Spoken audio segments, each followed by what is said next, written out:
It's time for Come and Talk It with your host, Michael Cargill, brought to you by Texas Law Shield.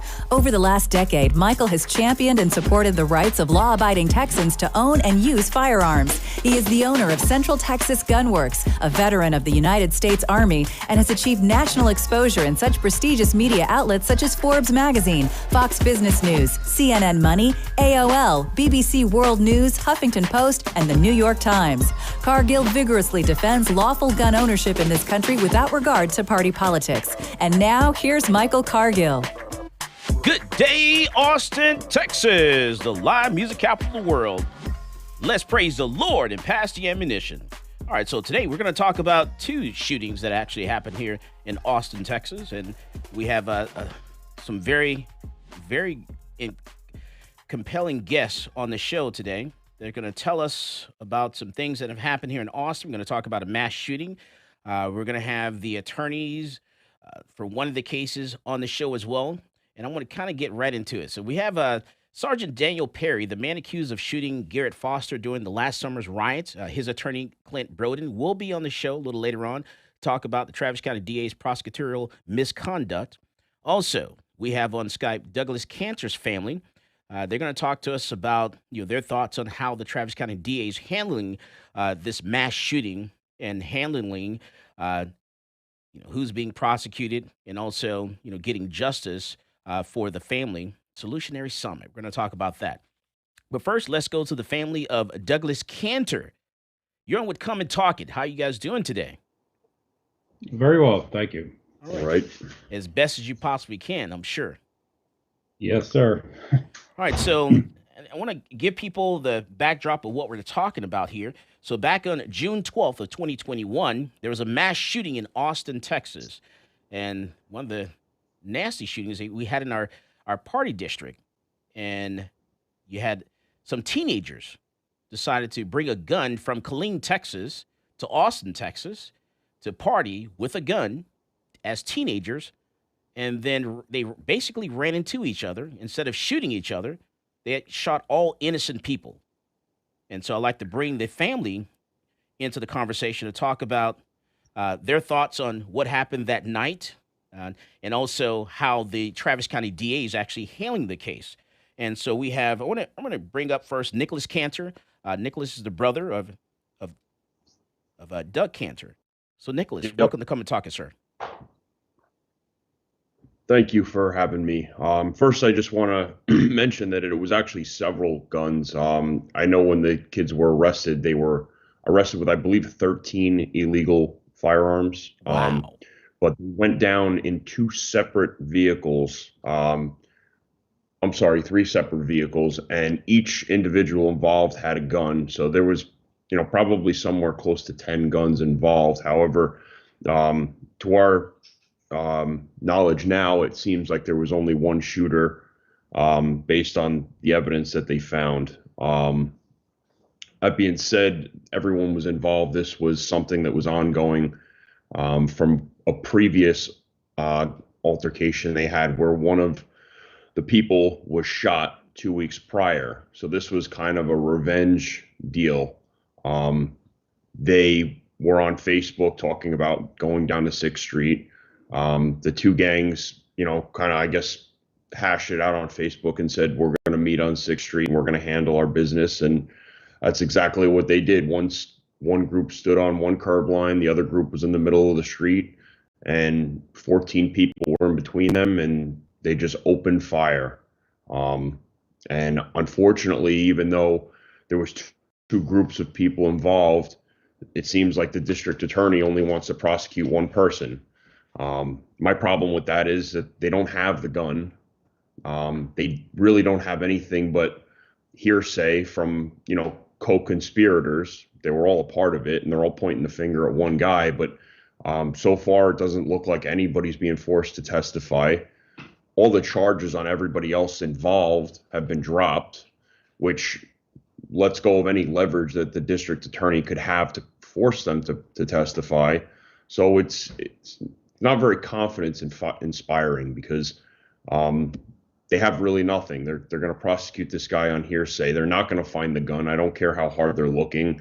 If this kid is half as intelligent as you think he is, he hid the gun somewhere. He put it somewhere. He got rid of it. He broke it. He put it into a fire. I mean, there's a million ways to dispose of a gun. So, as you know, that they're not finding that gun. So my fear is that it's in the best political interest of this DA and prosecutor to let this case kind of fade into the darkness and kind of go away. And that's exactly the road I think we're on, unless something changes and they really get a lot of pressure put on them to convict somebody. Because right now, it's fresh and new and they're acting like they're doing everything they can. But, I think it's just kind of a dog and pony show right now, to be honest. All right. So once again, you said how many firearms were actually recovered?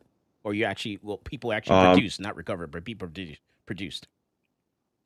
Well, to the best of my knowledge, the last I heard, it was 13 illegal firearms. So none of those firearms had a background check done to get them. None of those firearms were ever, registered. They're not.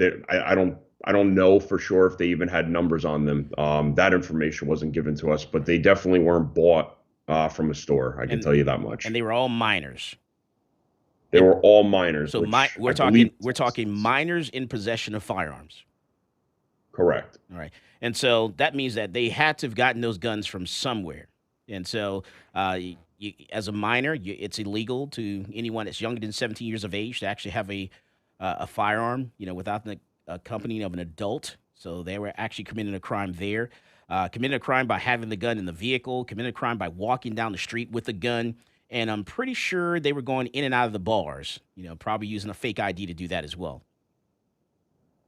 Well, when I was on the... And this is Larry Leitner. Go ahead. Oh, yes. Larry Leitner, yeah.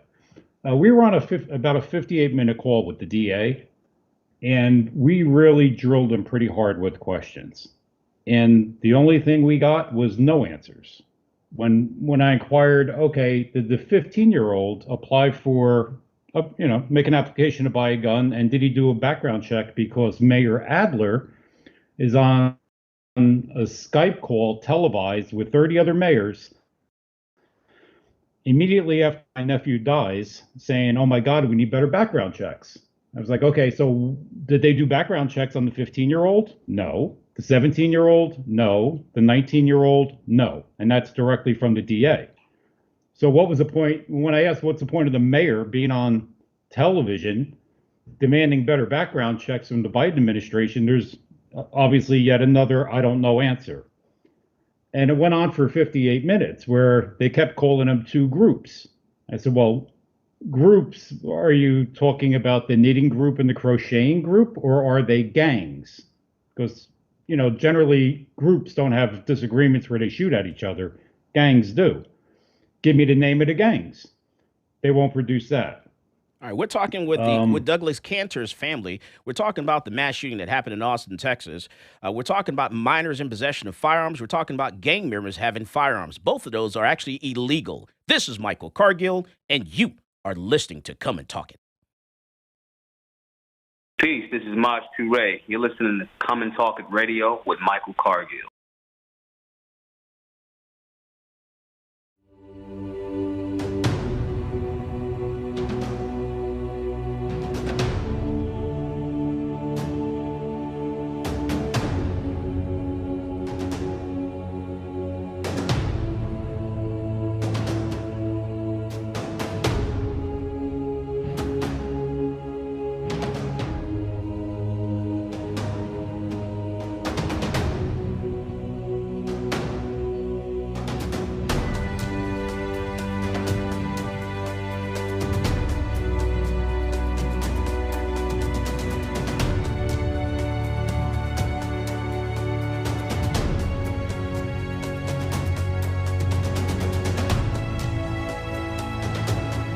I'm a U.S. Army veteran with a strong sense of duty and respect for our system of government.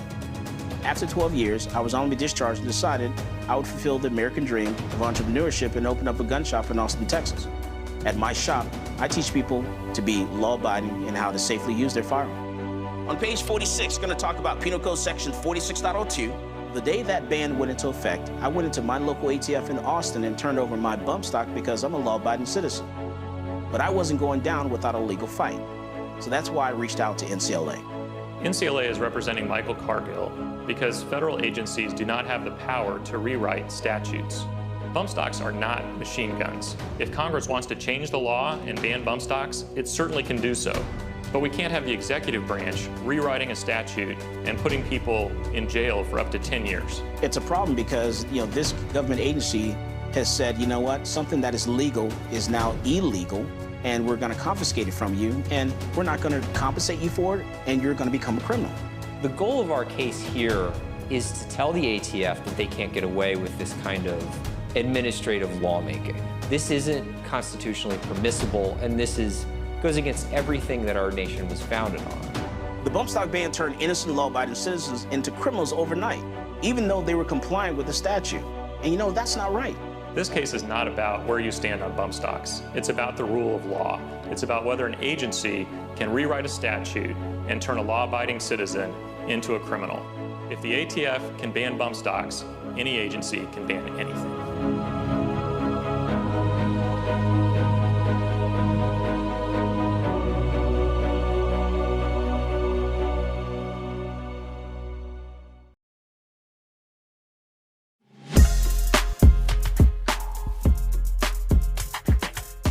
Welcome back to Come and Talk It. And now here's Michael Cargill. All right, later in the show, we're going to have Sgt Daniel Perry's attorney on this show to talk to us about that shooting that happened in Austin last year and how the Travis County DA is committing prosecutorial misconduct. And we also going to talk with Devin Perkins. He's going to join us in the show a little later on in the hour to talk to us about the Solutionary Summit. We're going to talk about what is that and what's going on with that. But right now, we're talking with Douglas Kantor's family about the Austin mass shooting because Douglas Kantor was a victim. And Douglas was here in Austin. And let me ask the family, why was Douglas actually in Austin that day? So my brother had just graduated with his master's, his MBA. And he was celebrating with some of his childhood friends that he was pushing to also pursue their master's degree.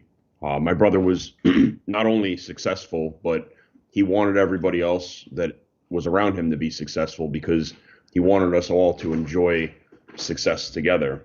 And, he went there on vacation. He was told that Austin was a beautiful city. He was actually really excited to go. And, it was supposed to be a wonderful vacation for him to celebrate his graduation. And this is what happened on the first night.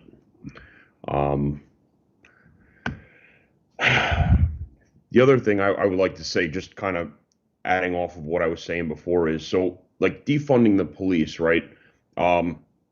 That's Mayor Adler's answer to making everybody safer, all right? That's why we're defunding the police. He wants to make everyone safer. Well, if he feels that, Austin, Texas is safer without police presence, then why does he have his own private security? I mean, that's, I think, a very important question for him to answer. And I'd love to, at any time, hear from him, see him on a conference. I have a lot more questions to follow that up with, but I just want to know why he thinks he needs his own security if everyone else is safer without security. And might I add, too, that recently he changed from using police detail on taxpayers' expense to protect himself and his family. Now he's using a private security group who's probably charging him 3 times as much, still your taxpayer money, but nevertheless, they're protecting himself and his family.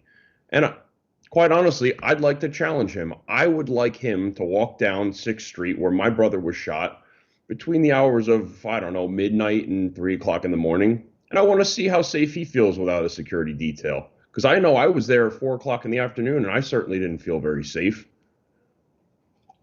And it's customary for the mayor, whenever something like this happens, to reach out to the family to kind of talk to you and see what they can do to help you do this hard time. Has Mayor Adler actually reached out to your family? Yeah, he did.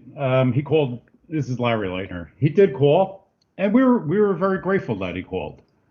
until I turned on the television about 2 days later and saw him on a Zoom call screaming about background checks. And it just completely turned me off. Because like Nick and I are both gun owners. We go through our background checks. In Jersey, you have to do applications. Sometimes it takes it's about 3 days for a long rifle. It's upwards of a month for a pistol to get your permits. And it's every time you want to buy a pistol up here, you have to reapply. So it's about a month every time. And we have no issue with that. But what was a background check? I mean, well, it was impossible to do a background check on any of these kids. So he might as well have gotten on TV and started screaming about watermelons, because it has exactly the same effect. Right, because as a teenager, you can't pass a background check to get a gun. You can't go through the federal firearms license, the federal firearms license program to actually, get a background check. So you're right. He has to get it some other way, steal the gun, private sale, or a gift. It's 1,000,000% political for him to open his mouth and say that. He doesn't open his mouth and say, oh, gee, maybe we have a problem with underage gang members selling drugs on 6th Street at 2 o'clock in the morning with guns in their belts. Well, it's like Rahm Emanuel said. He said, you never let a serious crisis go to waste. Exactly. But it's, I mean, I got to imagine the people of Austin can't listen to this guy and take him seriously when he's talking about background checks for kids that couldn't possibly apply for a background check. It's bizarre. Right. And it's just sad to see somebody with the title of mayor sit up there and actually let that fall out of his mouth. Now, how do you think the Austin Police Department is handling the investigation and all this stuff? They were amazing. Just to back up a little bit. Sure. When my nephew was shot, he ran about 100 yards with his friends, running right next to him. He didn't realize when he did realize he was shot, he started to collapse. He fell right into the arms of 2 police officers who caught him, dragged him around a corner to make sure he was out of the line of fire. They patched, the bullet went in his right side and came out his left side. The injuries were devastating. They patched him up, and they did not even hesitate. They picked him up, put him in a patrol car, and ran him off to Dell Hospital. If they waited for an ambulance, we would have been down there identifying a body. Instead, we were down there making medical decisions on how to save him. So the police force could never have done any better. We're so grateful, it's unbelievable. The detectives were amazing. They were all over it. They did their jobs. It's the DA that we're very concerned about. I asked them point blank, or would you be able to withstand protests in the streets about releasing this kid if it came to that? He says yes, and all of us think not. He doesn't look like he's up. I mean, he's already retroactively, he's been there since November. He's retroactively going after police officers that have already been, that had complaints against them, but they're already been considered no bill, that the complaint was invalid. And now he's retroactively going back after him a second time. Now, when you had your conversation with the Travis County DA, Jose Garza, did he mention anything about why he dropped the charges against the 17-year-old and the 15-year-old? All he would say, just like he said, you can see the tension in his in that press release they did on TV between him and Chacon. Yeah, or you could exactly. The tension was palatable between the two of them. All he would say is it's better for the case. And like Nick was saying, well, wait a minute. You charge people with 13 crimes, you drop 9 of them to help. That helps your case, but you're still charging them with at least 3 or 4. You don't just wipe them all clean. These kids drove 70 miles with loaded weapons in their belts. So he could not give us a valid answer why he did that.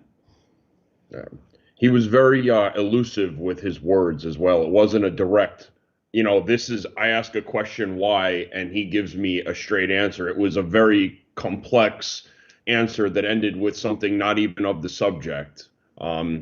He was very crafty in eluding the real answers because he didn't want to give us the real answers. I mean, when they told us that he was going to release the two, they called my uncle instead of calling me to hope my uncle would butter us up for the bad news instead of, being a stand-up guy and calling me and my mother and telling us the bad news, which either way, I mean, we weren't going to take that sitting down. We got right on the phone and, we wanted answers because it makes no sense. I mean, listen, everybody watches TV, crime shows, whatever. When there's multiple parties involved in a crime, you always charge everybody the same. And then you get the story from each person. And then that's when you start dropping charges and turning the co-conspirators against each other. You don't just let everyone go and keep one guy. I mean, for all we know, how do we know that, it wasn't one of the 5 people that pointed the finger at this guy, DeAndre White? Maybe DeAndre White didn't do anything. He was just the odd man out in the group and everybody pointed the finger at him. I mean, how do you take these guys' words on it? These are 13 and 15-year-old kids that are, shooting at each other, and you're going to trust their word for its face value? Are you kidding me?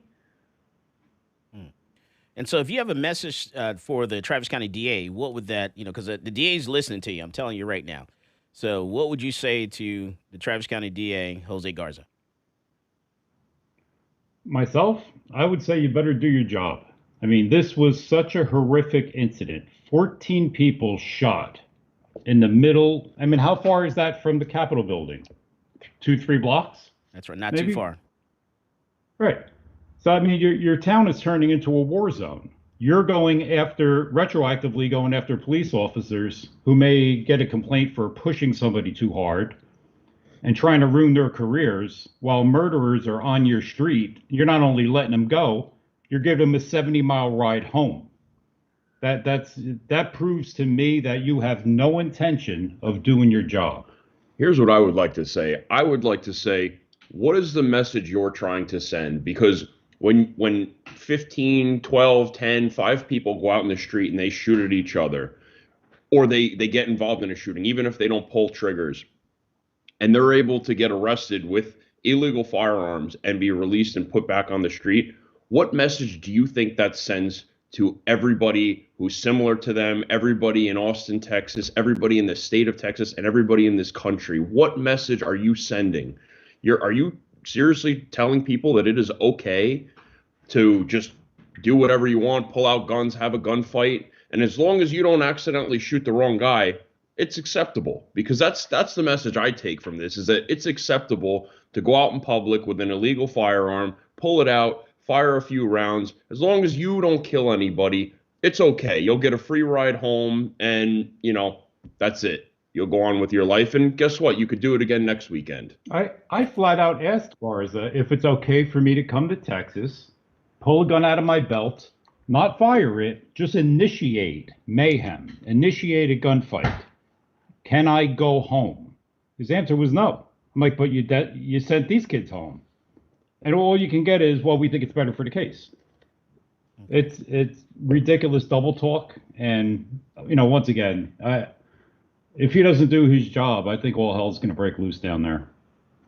All right, we're talking with the family of Doug Kantor. We're talking with Nicholas Kantor. He's the brother. We're also talking with Larry Leitner, the uncle of Douglas Kantor, who was murdered here in Austin, Texas, in the Austin mass shooting. This is Michael Cargill, and you are listening to Come and Talk It. Folks, this is Doug Man Jones. And I get my gun news from Michael Cargill at Come and Talk It.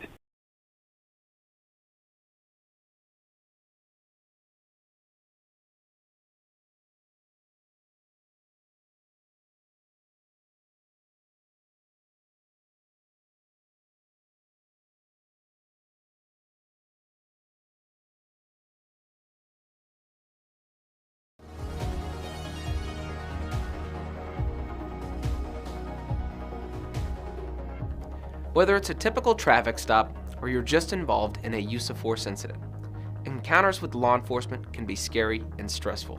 In the heat of the moment, you may inadvertently say something you don't mean or make an inconsistent statement. These are red flags for officers, and if they think you're lying or your story doesn't add up, they might arrest you and let the criminal justice system decide your fate. Police officers are trained to get information from you without making the interaction seem like a formal interrogation. But remember, from the moment an officer arrives on scene, everything you say and everything you do will be scrutinized in court.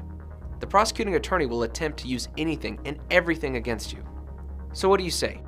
You say, I invoke my right to remain silent, and then let your attorney interact with law enforcement on your behalf. One important note though, do not throw common sense out the window. For example, if the intruder's hiding somewhere in your house when the police arrive, or if you saw the perpetrator pitch his weapon into your backyard, quickly tell the police and then stop talking.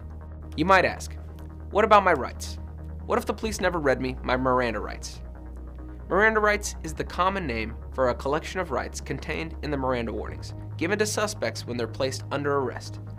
The warning comes from a 1966 Supreme Court case, Miranda v. Arizona.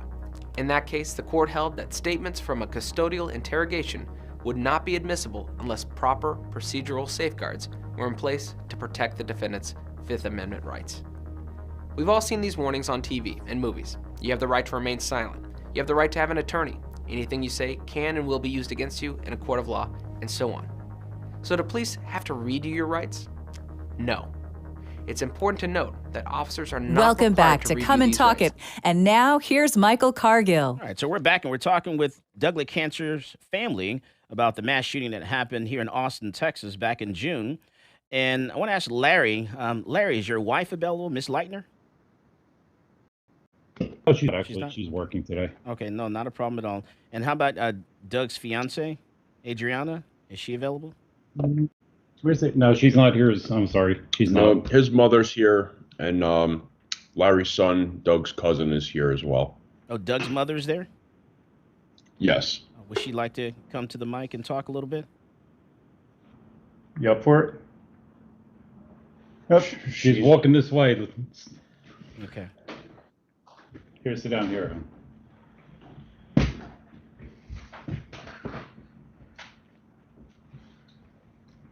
Yeah, there's only the camera.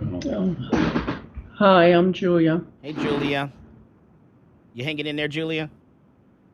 I'm trying. All right. You have anything you like to say, about Doug? Oh, I have so much to say about Doug.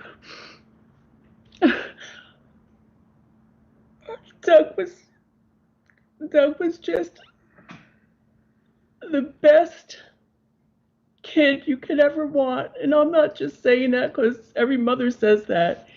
He cared about everybody. He wanted so badly to finish school. He worked full time and he finished his master's. He was so happy. And he got together his childhood friends to go celebrate. He was so good to everybody. He wanted to come home, but he loved where he was working. And he struggled between being home with his family and building a life for himself and Adriana, who he wanted to marry. He wanted to have kids. He bought his first house. He made beautiful. He made a beautiful home for himself and her. And it was all taken from him. One shot, it took his life. And he struggled and he tried so hard to live. And they couldn't save him.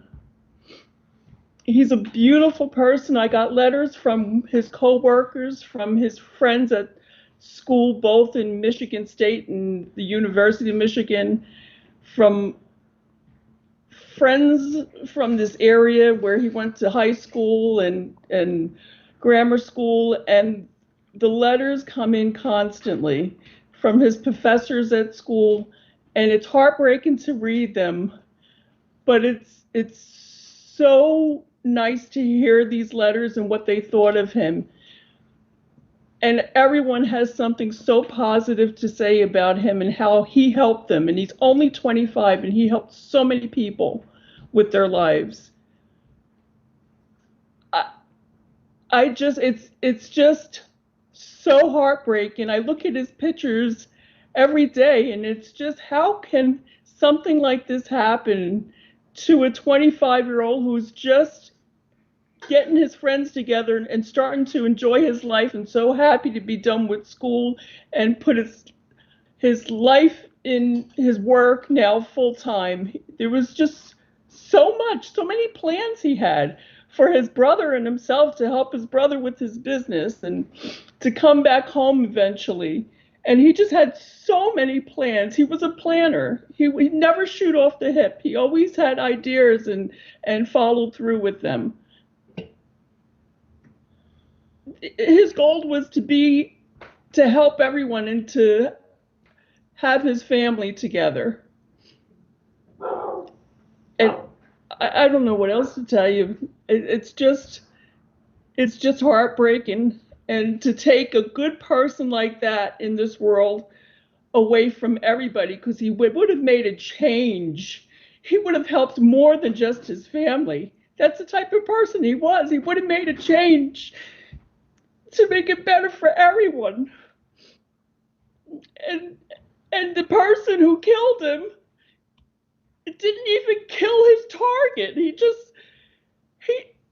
missed his target and shot 14 other people. I don't understand it. Well, why do these people have to go in the middle of other people, innocent people, and have a shootout? What kind of cowards do this? You're such a tough guy with a gun. Go meet them in an isolated place and battle it out there. I'm done. I'm sorry. No, you're fine. You're fine. I want to tell you on behalf of everyone here in Austin, Texas, this is not Austin. This is not who we are. We are a great town. This is not something that something that actually happens here in Austin. And so, our condolences go out to you and your family. And please accept our apology for this incident. And we're going to truly try to make this right and try to get this DA, this district attorney, to do the right thing and prosecute these guys to the full extent of the law. Thank you. Thank you. Absolutely. Thank you very much. And try to have have a wonderful rest of your weekend. And thank you for coming on the show. Okay. All right, so that's the Doug Kantor's family. You heard from the mother, you heard from the brother, and you heard from the uncle. And so it's up to us to reach out to the district attorney, the Travis County DA, to get the DA to do what needs to be done in this case. And let's prosecute everyone involved in this case.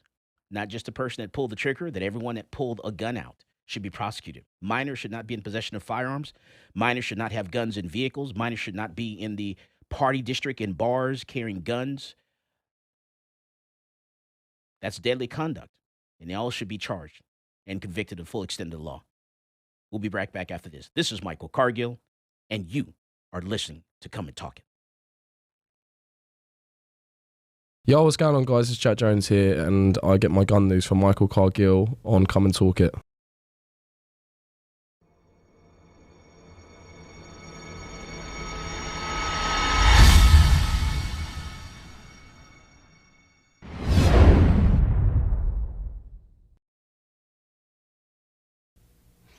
Hello, my name is Edwin Walker. I'm an independent program attorney with Texas Law Shield. I want to talk to you today about an issue that we see on a daily basis. In fact, you yourself will encounter it on a daily basis, and that is the subject of road rage. I am sure that you have all seen road rage. You may have actually been involved in a road rage incident. Now, if you're a responsible gun owner, I'm going to give you a few words of advice on how to react when you find yourself in one of these unfortunate road rage incidents.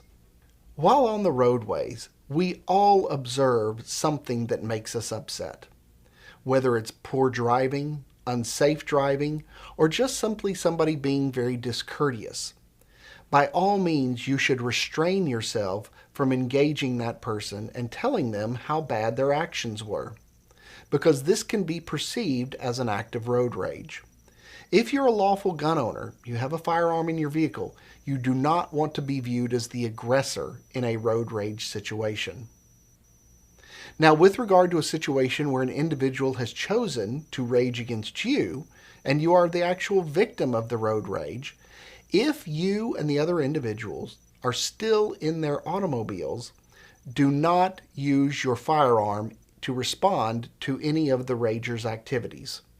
This is because law enforcement views the fact that you're both still safely in your metal boxes as removing any threat of immediacy that you may be harmed. So please, if you have a gun, somebody is raging against you, forget you have a gun. Don't display it, don't brandish it, don't show it, don't point it, and for God's sake, don't fire it. This could result in a lot of trouble for you. Now let's look at a situation where a road rage incident has escalated. It has escalated to the point where one of the participants has actually gotten out of their vehicle. We recommend that you stay in your vehicle at all times. Do not exit your vehicle, because the person who exits their vehicle is going to be looked at as the aggressor. If the other individual has exited their vehicle and they are not in contact with your vehicle and they do not have a weapon, then do not feel that you can display your weapon in an act of self-defense. People are allowed to just simply stand there and scream at you, scream whatever they want. Until they make a demonstrative effort to try to harm you, there is no immediate threat that would justify displaying or shooting or brandishing your firearm. Now, in the event that the person shows their own weapon, in particular a firearm, the existence of their weapon would give you reasonable belief that there was an immediate threat of harm that would justify an act of force or deadly force. Even in this situation, I would be very cautious. Now, if this situation escalates even further. Welcome back to Come and Talk It. And now, here's Michael Cargill. All right, so we're back, and we're talking, man, we have a lot to talk about today. I want to talk about the shooting that happened in downtown Austin back in June. We had the shooting where basically a young man who was a sergeant in the United States Army was working part-time for a rideshare company, and he happened to be in Austin, Texas, working for, I want to say it was Uber, and he dropped off a passenger on the 4th Street. When he dropped off that passenger on 4th Street, he proceeded to go to Congress Avenue. As he gets to Congress, he makes a right turn onto Congress. As he makes that right turn, there are a group of protesters in the roadway. And so this shooting happened, I want to say this is the one that happened in July. And so the protesters are in the roadway, and I want to kind of give you this picture. All right, so think of last year, 2020, when the pandemic happened and the country shut down, and you could go from one side of town to the other with zero traffic in the middle of the day. No traffic whatsoever. So this is going to be at nighttime. This is like, at night, 9 o'clock, 10 o'clock at night, and even less amount of people are actually on the road. So he's working part-time. He's a sergeant in the United States Army during the daytime. He's working part-time, extra money, because it's hard. It's hard being in the military, being able to afford all the things you want under the military pay. So this guy's working part-time to provide for himself. So he drops off the passenger on the 4th Street, goes to Congress, makes that right turn onto Congress. When he makes the right turn onto Congress, there are a group of protesters in the roadway. He comes to a stop, because you can't hit protesters. You have to stop. So he did that. He stopped. Well, when he stopped, someone motioned him to roll the window down. So he rolls that window down, and when he looks, he notices that, look, this is a person standing next to my vehicle with a face mask on. It's late at night in tactical gear with the AK-47, and he perceived this person to raise this AK up. When he did, he pulled out his handgun that he carried for personal protection, and he fired shots and stopped that threat. Once he fired those shots, the crowd dispersed, and this crowd was actually causing damage to his vehicle. They dispersed once he fired that shot, and then he proceeded down to Congress to 2nd Street. He made a left turn onto 2nd Street in front of the Line Hotel. He dialed 911 and waited for police to show up. So the police got there, and they did what they did. And that's that. So here we are today. Let's speed forward. That was last year. Now, the Travis County DA, Jose Garza, has actually sent this case to the grand jury. And I kind of want to bring into the conversation in a little bit here. The attorney in this case, and we're talking about Daniel Perry, and the attorney in that case is going to be Clint Broden, and he's going to talk to us about, exactly what's going on with that case. So that I just gave you the rundown of everything and how it happened, what happened that night, that day. I gave you the picture of how it is. And then I want you to remember this, because I know, when you're making a right turn and you're coming to an intersection, just kind of picture this to yourself. You're coming to an intersection and you make a right turn. When you make a right turn, what do? Zach, what do you do when you make a right turn? You get to a stop sign or a red light. What do you think you do? You're making that right. You just look and which way? right. Which direction are you looking? Look to the left. You're looking to the left, right? You're looking for oncoming traffic, and then you kind of proceed. You kind of hit the gas and start going, and then you turn your head to look in the direction that you're going. That's typically what a lot of people do.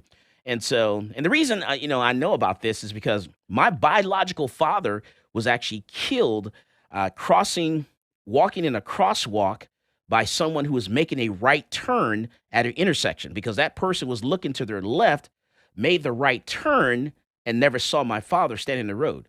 But in this case, this young man, Daniel Perry, never hit anyone. He came to a stop. They surrounded his vehicle, started pounding on his vehicle, causing damage to his vehicle. Someone motioned him to roll the window down. He rolls the window down and notices there's someone standing there next to this vehicle in tactical gear with a face mask on, nighttime, with an AK-47. Picture that. You're in your vehicle where you have a right to be, and you're driving along, and someone's in an AK-47 and a face mask and tactical gear. That's a threat if I've ever seen one. Are we trying to normalize something in this town? Well, we're going to bring into the conversation the attorney for Daniel Perry. Hey, Clint, welcome to Come and Talk It, sir. Hey, how are you? Outstanding, sir. So kind of tell us what's going on.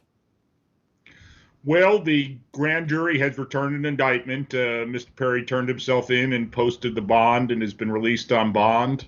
We're starting to get some discovery from the DA's office, and we're going through that.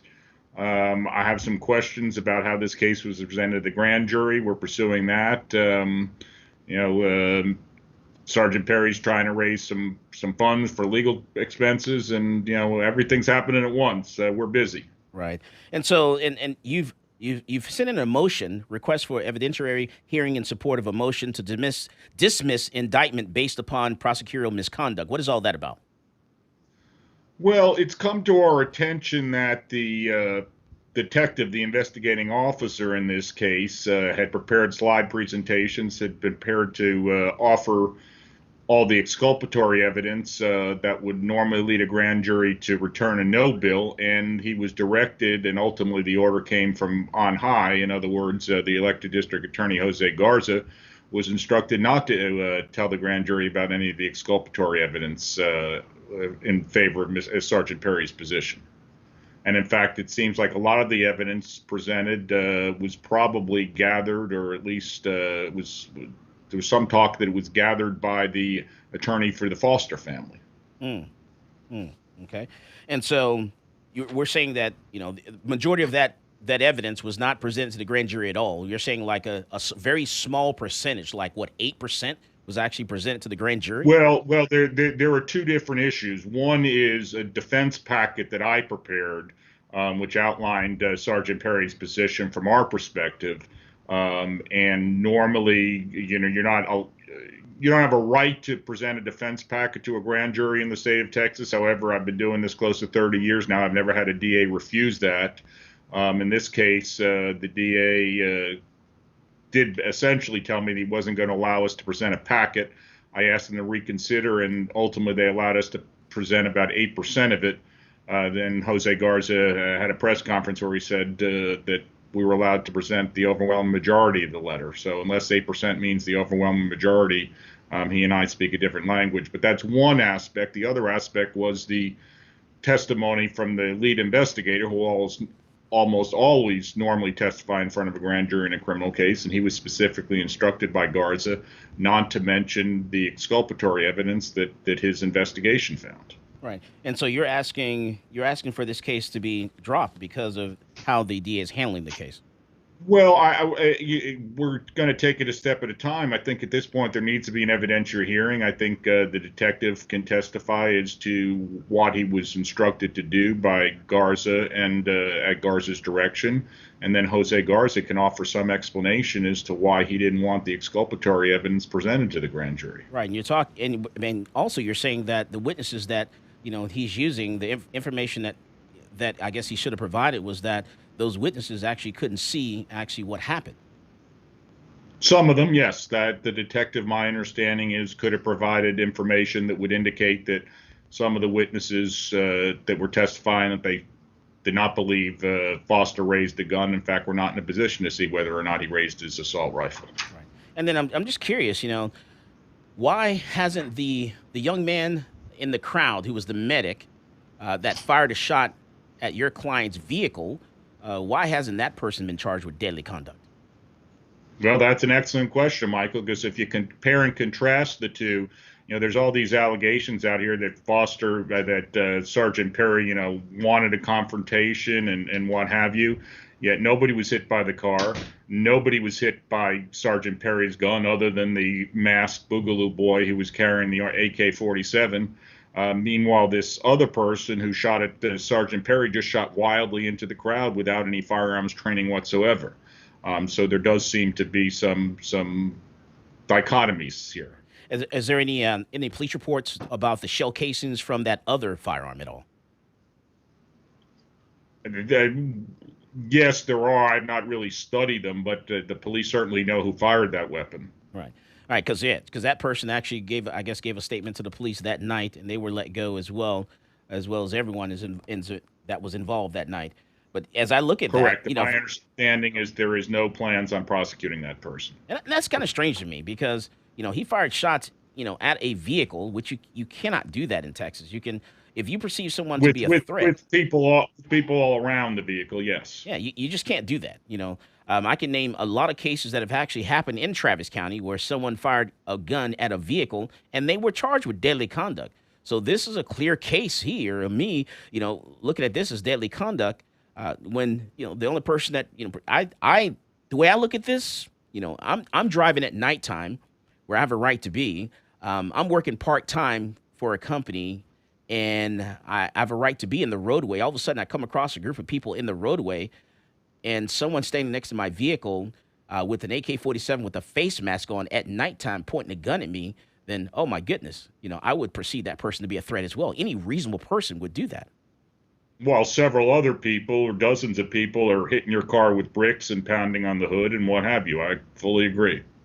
All right. And so where do you think this is going to go from here? Well, ultimately, I think if this has to go to trial, Sergeant Perry will be acquitted. To me, it seems a clear case of self-defense. It's going to be, of course, a waste of taxpayer money for the taxpayers of Travis County, and it's devastating to Sergeant Perry. And I ultimately don't think it'll bring the Foster family any closure. So that's one thing. The question is, whether anything happens before then. And as I said, I think we need to explore the way Garza sort of marionetted the grand jury in this case to reach a result that was politically advantageous to him. Now, do you think the DA is trying to get some double standards or double jeopardy in this case and get something pushed on your client as far as the military is concerned? I don't really know. I think the military is smarter than that. So I don't have great fear that's going to happen. On the other hand, they are trying to ask the judge to impose conditions where Sergeant Perry cannot be around or in a workplace with a firearm during the pendency of the case. And it's kind of hard to be on an Army base and not be around firearms. So, it very well may end a very promising, what was going to be a career for Sergeant Perry. He's served this country for 9 years, including a tour of Afghanistan. And it really is kind of sad. Right. And can you just, for everyone, kind of lay out what actually happened that night? Because I gave them a rundown of what happened, but I'd like them to hear it from you. Well, I mean, your rundown was pretty accurate. Sergeant Perry had been driving for Uber He'd driven in the past and was driving that day, and Uber records and his bank records confirm that. And the reason he was driving in Austin is that was the most profitable area within the mile restriction. He was able to go from the base in Killeen. And so he had been driving all day, had dropped off a passenger, was texting at some point, and made that right turn. I believe it was onto Congress. His car was surrounded. He stopped the car because he couldn't go any further, and his intent was not to injure anybody, otherwise he would have kept driving the car.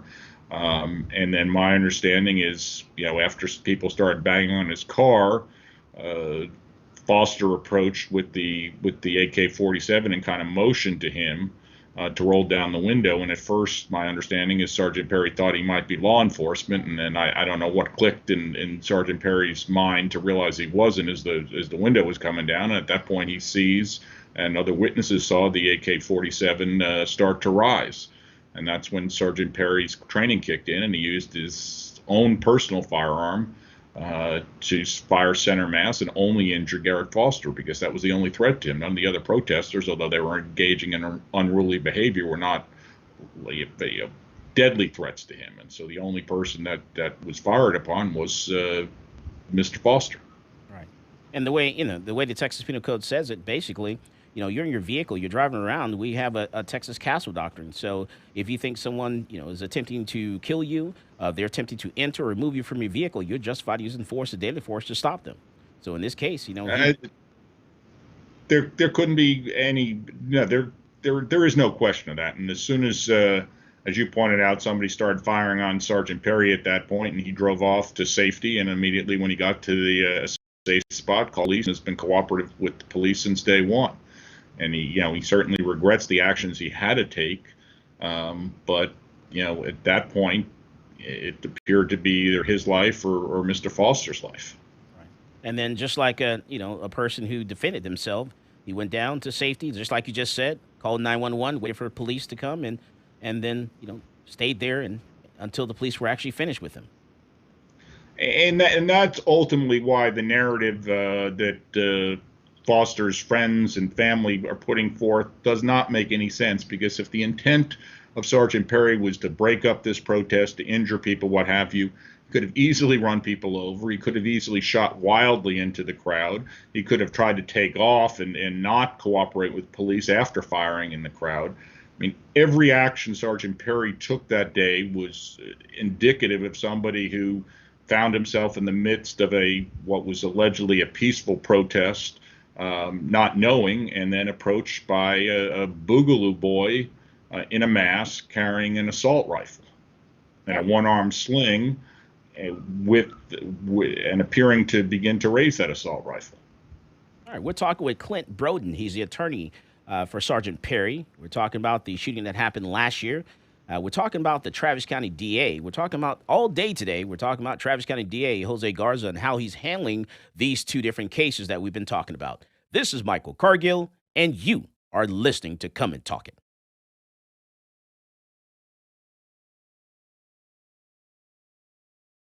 This is Coley Noir, and you're listening to Come and Talk It with Michael Cargill.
I'm a U.S. Army veteran with a strong sense of duty and respect for our system of government. After 12 years, I was honorably discharged and decided I would fulfill the American dream of entrepreneurship and open up a gun shop in Austin, Texas. At my shop, I teach people to be law-abiding and how to safely use their firearm. On page 46, we're going to talk about Penal Code Section 46.02. The day that ban went into effect, I went into my local ATF in Austin and turned over my bump stock because I'm a law-abiding citizen. But I wasn't going down without a legal fight. So that's why I reached out to NCLA. NCLA is representing Michael Cargill because federal agencies do not have the power to rewrite statutes. Bump stocks are not machine guns. If Congress wants to change the law and ban bump stocks, it certainly can do so. But we can't have the executive branch rewriting a statute and putting people in jail for up to 10 years. It's a problem because, this government agency has said, you know what, something that is legal is now illegal, and we're going to confiscate it from you, and we're not going to compensate you for it, and you're going to become a criminal. The goal of our case here is to tell the ATF that they can't get away with this kind of administrative lawmaking. This isn't constitutionally permissible, and this goes against everything that our nation was founded on.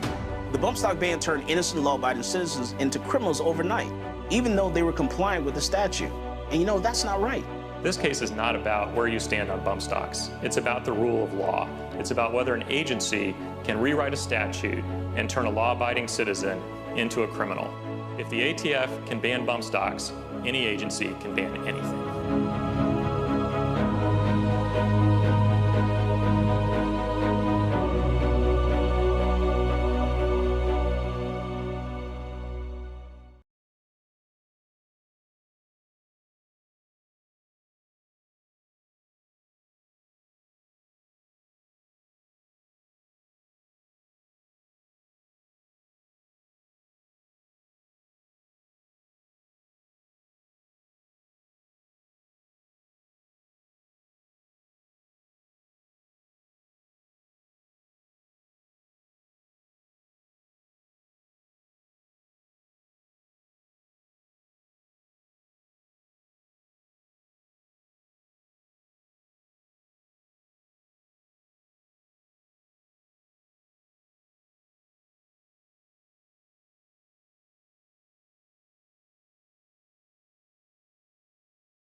Welcome back to Come and Talk It.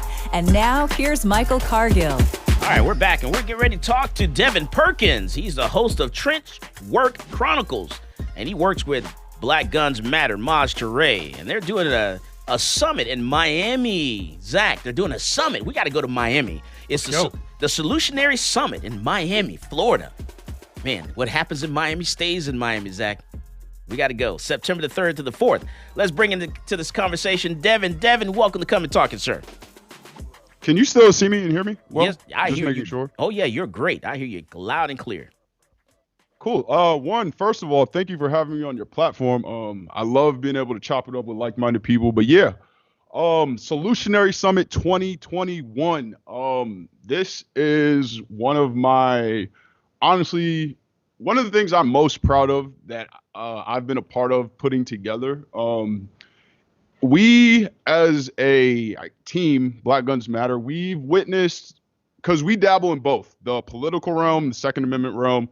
Sometimes they have some crossover, right? But what we've noticed is that regardless of which field you're in or industry you're in, the events and the conventions, they're just kind of like pep rallies. They're not really discussing solutions. They're not empowering anybody. They're not bringing up the next generation to continue whatever movement they're trying to preserve. So after years of going to them, speaking at them, doing everything with them, we decided, hey, I think it's time for us to just do it by ourselves because, and no boasting about it, but we could probably do it better than they're doing it. Because there was a reason why they were inviting us to them So maybe it's now that it's time for us to take the power that we wield and actually start to cultivate the next generation that support our platform. So the Solutionary Summit is a mix of conversations, Q&As. We have panelists that range from, well, this is the one part. We have essentially the same format, but the best part about what we do is that everything is interactive. So every presentation or every panel that goes on, we specifically carve out time for Q&A. That way, if anybody in the crowd wants to question, challenge, or push back on anything, they have the opportunity to do that. We are 100% about free speech, raw, uncut dialogue, and more than anything, solutions. That's what we want more than anything, is solutions to preserve what we think this country should look like. Right. I like that, because I've been doing this for like 20 years, and the best way that I can get people to do what I do is I go out. I've gone out to the different universities. I've gone out to high schools. I've even gone to middle schools and talked to people about gun laws, gun history, and I try to encourage them to get involved and, to be an instructor. I said, hey, the way I present it to people, I say, hey, if I can do it, anybody can do it. I make it easy. This is not what I've always done. People ask me, well, Michael, you were in the Army and in the military, that's why you got into firearms. Well, what they don't know, yes, I was in the United States Army. I was in the United States Army band. I was a musician. I played tuba, trumpet, and trombone.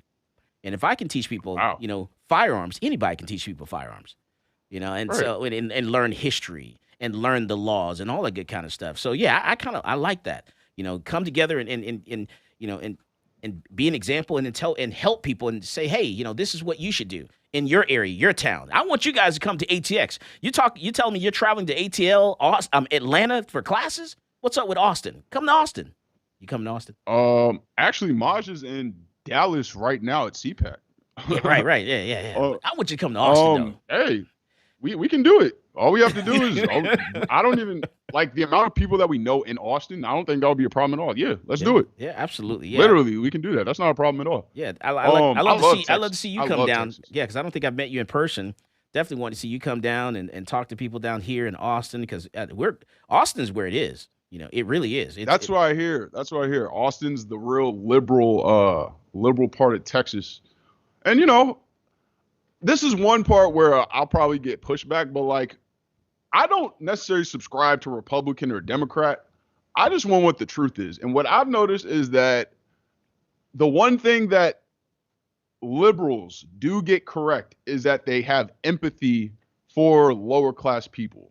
That's something that Republicans do not have. I don't care what anybody says. They don't have it, especially on the PR front page. They just don't have it. So we bring Democrats. We bring anybody into the arena that wants to have the conversation. And yeah, Austin, it's funny because coming from being a black conservative, right?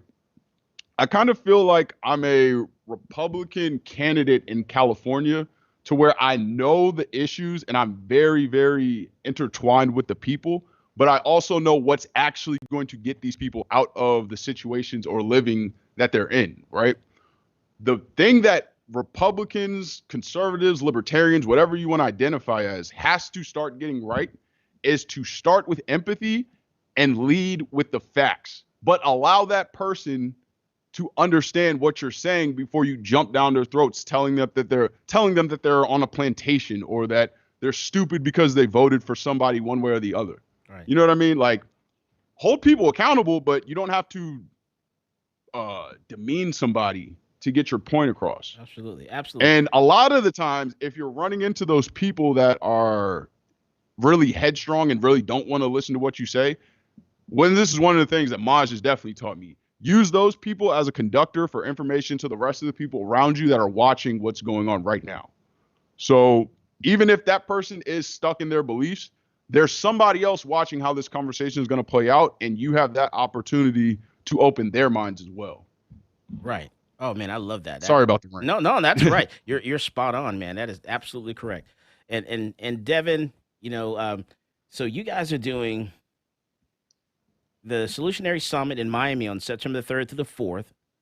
and you're gonna or the 5th if you buy the $1,000 tickets. Okay, and how's that? Yeah. What people are who's gonna be there in Miami? We got a lot of powerhouses. I can just run down the list. We got, for community outreach, we have youth and community outreach. We have King Randall, Olivia Rondo.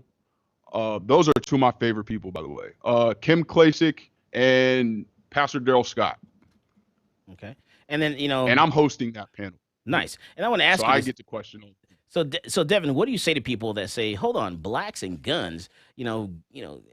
Coming from even when you ask people in the black community about firearms or guns, and they'll tell you guns are bad. No, we don't. We don't deal with guns in the black community as African Americans. What do you say about that, or Black Americans, or whatever, however you want to label it? They're lying to themselves. We love guns in the black community. We just don't have the proper education or really knowledge and guidance to make sure that we're doing it correctly. One of the main reasons Black Guns Matter started, and this is from Maj, is that he noticed that a lot of black people were getting arrested not for carrying out violent crimes, but for just possessing the gun the wrong way, not having a correct license, or being in a place that doesn't allow guns, something like that, or getting a gun that's illegal, but the person was never actually caught in the action of doing something wrong with it. It was just a matter of legality, right? So one thing that we set out to do is to go to these ignored areas who, we have to be honest, the big name gun organizations do not care. Whether name any of the big three, the ones with all the acronyms, they do not care. FPC, Firearms Policy Coalition, I'll give them the shout out. They support Black Guns Matter. I mean, nothing hold back. So FPC, Firearms Policy Coalition, everybody else, they don't care. It's just like Democrats with black people every 4 years. They only want the support when it benefits them. So if Shannon Watts and Moms Demand Action is running amok, they'll try to find a black woman to combat them, but that's it. Right. That black woman doesn't get any support for outreach. She's probably not going to get a platform that somebody else has. It is what it is. They only want you for promotional or to get that return on investment and to make them look and appear like they're not, I don't even want to say racist, because I don't think they're racist. I just think they're stupid sometimes. Like they really don't understand the PR and the culture of America. So that's really what it is. Specifically about black people and guns, though. The reason why I got into guns is because I'm a history buff. And if you know anything about history, Deacons of Defense, Malcolm X, I mean, you can go down the list of freedom fighters who had to utilize firearms to ensure their freedom from whatever, whether it was the state, KKK, anybody. But when you start talking about that stuff, are we talking about critical race theory, though? When you start mentioning that stuff? I mean, critical race theory. I'm being funny, by the way. No. No, it's that simple. No, like, this is the problem with Republicans. And I understand why they're using quote unquote critical race theory as the boogeyman in the room now. It's the same thing. They never really want to acknowledge their actual faults in history. Like, we have to acknowledge Hoover to Reagan were Republican presidents that really started and kicked off the war on drugs, which was a dog whistle for gun control. We saw what Reagan did with the Mulford Act. We saw what Reagan did. He did the Mulford Act. He canceled Friday night specials, and then started the war on drugs, which essentially was allowing people stop and frisk. That started back then too. These, to me, were all dog whistles to make the black man and the conservative black man weak. It's just like, you can't get around that. If you look up Hoover's FBI history with Malcolm X and the civil rights movement, like, tell me where I'm wrong, where he was literally basically promoting the idea to get Malcolm X up out of here.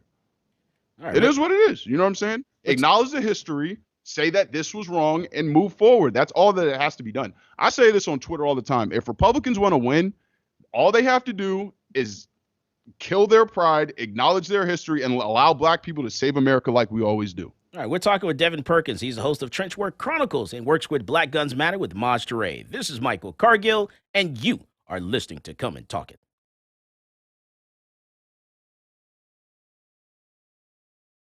Hey, this is AWR Hawkins, Breitbart News, and you're listening to Come and Talk It with Michael Cargill.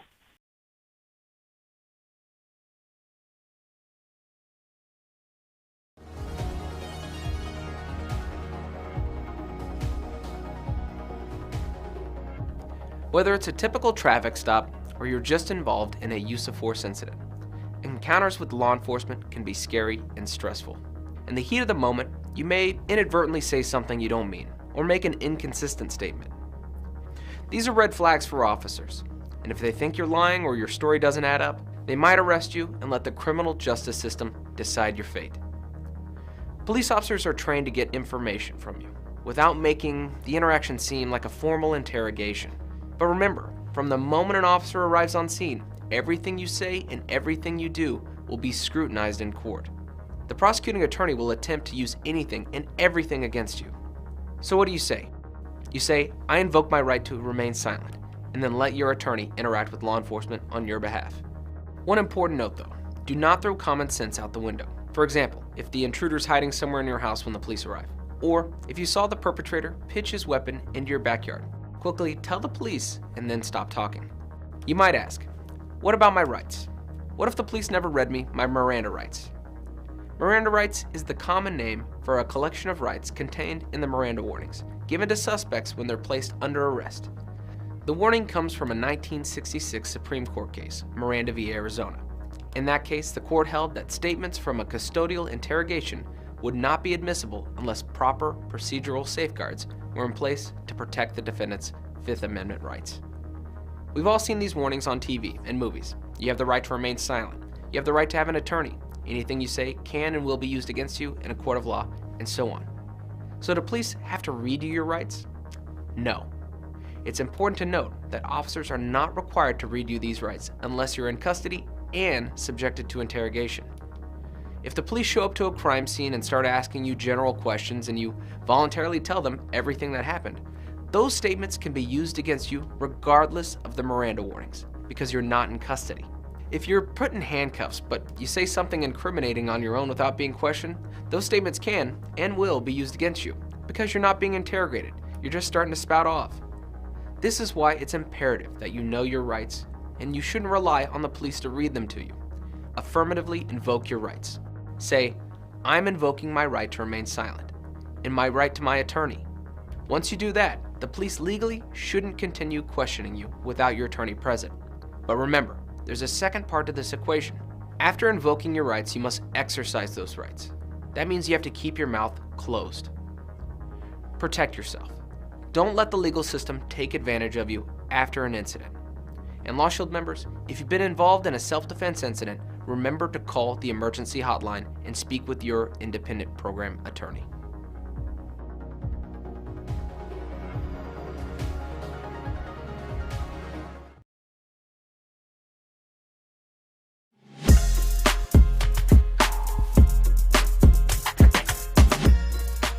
Welcome back to Come and Talk It. And now here's Michael Cargill. All right, so we're back and we're talking with Devin Perkins. He's the host of Trench Work Chronicles and works with Black Guns Matter Maj Toure. We're talking about the Solutionary Summit in Miami, Florida, September 3rd, 4th, and maybe the 5th. We're going to have Black Guns Matter, Trench Work Chronicles is going to be there, the podcast. Also, firearms training is going to take place. And we got it all. Everything? We got firearms. We're starting with that. Then we got guns and mental health. We got health in the Black community. We got economics, crypto, and investing. When I say we got it covered, we got it covered. Like, we really want solutions to come out of our events. We don't want the social media hype. We want people to change the culture. Earlier this not week, be afraid of having dialogue. Earlier this week, I attended a little event here in Austin, Texas, and in the Black community, and they were talking about Black-on-Black crime and what are some of the solutions for Black-on-Black crime. So, what do you say to that? Black-on-Black crime is a myth. Why do you say that? Everybody knows murders happen within people get murdered by the same ethnicity that they normally are, for the most part. And I said that completely wrong. But basically, whoever you live around is normally who's going to kill you. You know what I mean? So that whole Black-on-Black crime thing, that was to me, I look at that as the same time that Hillary Clinton was running around calling people super predators. And if you really want to address quote unquote black on black crime, let's talk about what the actual issue is. We already know poverty breeds violence.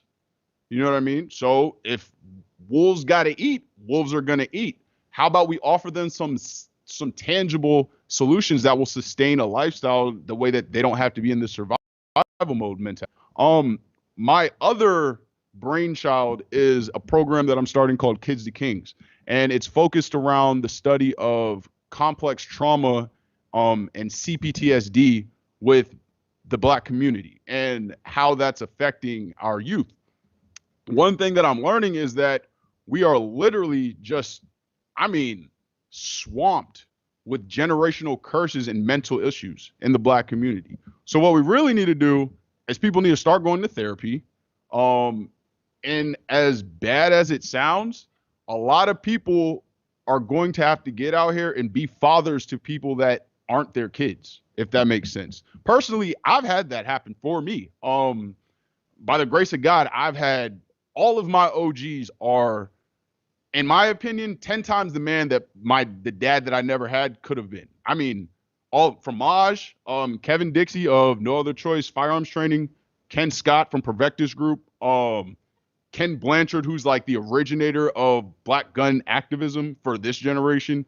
Like, my influences have definitely cultivated my mind to want to help create more people like me. And the best thing that we can do, instead of focusing on old people who are already set in their ways, is help change the next generation. So that's really what my platform is about, is changing the next generation, helping the youth, and promoting voices that need to be heard more. King Randall, that dude is so inspiring to me. If you don't know who he is, look up King Randall. He's 21 years old. I believe he's out of Albany, Georgia. And he literally created a school for young black kids at the age of 21 while having his own kid. So it's like, yeah, this is what we need. You know what I mean? We need these solutions. We need the next generation to understand. And to be honest, like, if we look across the aisle at liberals and leftists, that's all they're doing. What is the biggest issue with quote unquote critical race theory? That it's in the schools. What is it with gun control? March for Our Lives is out here. Like, when are we going to understand on our side that the next generation is way more important than the old white dollars that are still filling your pockets? You have to at some point invest in the next generation or it's done. It's that simple. And then, I lived a life underground. I'm cool with going back, but a lot of people aren't cool with violence. You know what I mean? So either you do it right or that's what it's leading to. Nice. Now, you named some of the people that are going to be there. Is Candace going to be there? Like Candace Owen, is No. How about Mr. Blanchard, the one you mentioned earlier? Ken, no, I wish, but he's dealing with some home stuff that he's not going to be able to get away from. Right. But that is the OG. He will be there because all of his quote unquote 2A kids will be there. So he's there regardless. But nah, we don't really bang with the the MAGA, like, conservative ink types. I call them the talking point conservatives. The same people that'll run around talking about black people need to get off a plantation, that they need to start voting for Republicans. Again, sitting in these events, I'm like, okay, you're telling me this, but what are you offering me that's better than that side? Because this sounds like just another form of tribalism. It just sounds like you're telling me green is grass on this side, and it's not. You know what I'm saying? Like, what solutions are Republicans actually presenting to black people? To me, that what was it? The platinum plan for like black America. First of all, why are you naming something for black people platinum? That's insulting off break, in my opinion. Two, when you read it, it's a bunch of minority this, minority that, incentives to do this, initiatives to do that. I need concrete facts, numbers, and what we're going to actually do. What money is this administration going to set aside to help the youth in black America? Period. That's what I want to know. If that's not the case, I don't really know what kind of conversation we can have about this quote unquote platinum plan for black people. But No, we don't really do the Brandon Tatums, the Candace Owenses, the Bryson Grays. Like, nah. I'm not dealing with anybody who just wants to insult the people that they're claiming that they want to represent. I've never seen any of them miss an opportunity to talk down about black people, specifically Brandon Tatum. He is probably the worst one, but I'm not going to go off on a rant on your show about that. But nah, they won't be there. They can buy a ticket and show up. They're not banned or anything, but they're not going to be on the stage. Right. And you're absolutely right. You know, you need to bring, and Thomas Harrison said this, you know, the first solution is to get the father figure back into the house. I think that's going to be the key, you know, to fixing a lot of the problems in the black community, because they're, you know, talking about black on black crime. You say you think that's a myth, but you know, it's an issue. So, you know, that's the key right there. Bring the father figure back. You know, let's try to promote family. You know, promote, you know, some stability in the household, and you know, try to, you know, give the father. I mean, the father has a job. You know, everyone has a job in the family, and there's a stable household there, and now we can solve a lot of our problems. Right now, I think a lot of people are suffering. Doesn't really matter if you're white, you're black, or whatever. Everyone's going through the same thing right now. Doesn't matter your color.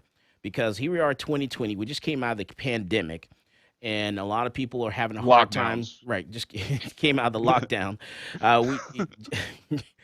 We have a lot of people that are, you know, having problems with either work or getting, you know, finding the job they want, because jobs are out there. Maybe, you know, find the particular job they want or whatever, get back on their feet and getting back to normal. But there's a lot of jobs out there, and I encourage people to go out there and just go out there and apply, because jobs are here. What do you say to that? Yeah, you got to start somewhere. Like, and beggars can't be choosers. And when you start choosing, you get the chance to choose more. It's that simple. Like, and this is the best time right now to go out and get the job that you want, because they are there. Yeah, it really, or create the job that you want. Yes. Like, in the middle of these lockdowns, me and my cousin started a trucking company, and we didn't miss a day of work when it like locked down. And I'm 30 minutes from DC, which was considered a hot spot. Yeah, like, yeah, it now more than ever is a time to grind, especially if you're into investing. And from my little knowledge, now is definitely the time to start investing, because honestly, I don't know. That's just what all my smarter friends tell me. And Devin, I definitely bought into Bitcoin. If you're into Bitcoin, I've been following that. Jump into that. Yeah, but and these are things that, like you said, it goes back to not having that father figure in the house. When I was a teenager selling drugs, if somebody would have told me, yo, you know, you can set up a block with a vending machine and not worry about police getting robbed or anything illegal like that, please believe I would have took my money, threw it in a vending machine, and never looked back. I probably would have had a vending machine business right now. And Devin, one more time, tell us about the Solutionary Summit and where it's going to be and the date one more time. Oh, my bad. Solutionary Summit, Miami, Florida. It's at the, I think I'm saying this right, the Bisane Marriott in Miami. It's the 3rd through the 5th.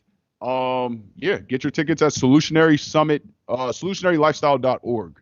That's the website where you can get all your information, all the tickets. Say it one more time. Solutionarysummit.org. Okay, awesome. All right, man. Devin Perkins, the host of Trench Work Chronicles. Thank you for coming on and telling us about it. Maybe we'll be down there. I hope. I don't know. Maybe we get an invitation to be on a panel. Not sure, but we'll find out.